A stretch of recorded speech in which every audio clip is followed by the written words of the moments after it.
Number 8, who visited the tomb first? Was it Mary Magdalene and the other Mary? Just two people, according to Matthew 28.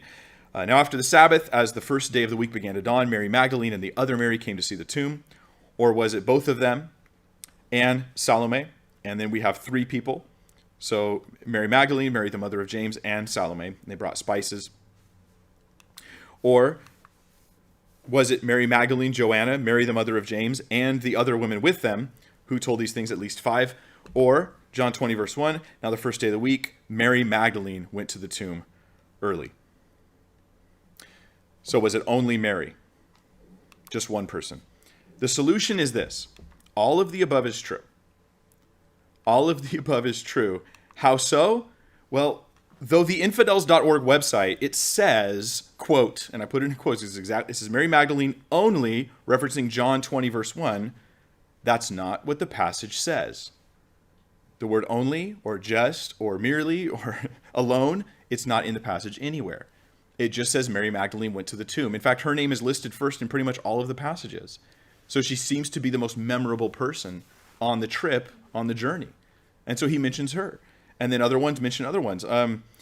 You have a story, with the perspective of Matthew, with the perspective of Mark, with the perspective of Luke, the perspective of John, and that makes sense. You hear slightly different versions of the same story because they're just accounting different details of the same event. So, altogether, what we have here is Mary Magdalene, Mary the mother of James, Salome, Joanna, and at least one other woman. At least one other woman. Now, there is another possibility. Some people think that there may have been multiple trips to the tomb. It's entirely possible.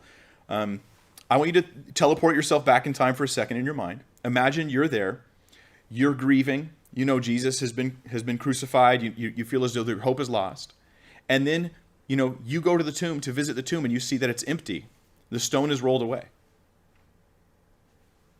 Is there a chance that you go back to that tomb later that day? Maybe you bring somebody with you to show them? You've got to see this. Absolutely. I wouldn't be surprised if that tomb didn't have a lot of visitors that day.